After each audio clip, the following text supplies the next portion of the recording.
Hi everyone, welcome back. So in this video, I'm gonna share with you how you can change the time zone on TradingView. So just follow me and follow the steps. It's so easy and simple. So to change the time zone, we have two options. So the first one is you can go and click on here on the bottom right.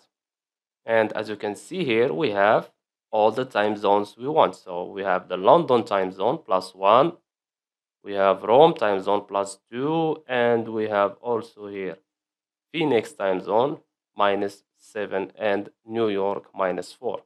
Okay, so just click on it, and as you can see, the time zone has been changed.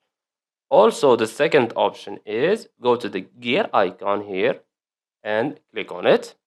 And as you can see here, we have time zone. Click on it, and you can change it to your time zone. So let's say Honolulu -10. Click on OK, and as you can see, it changed it also here.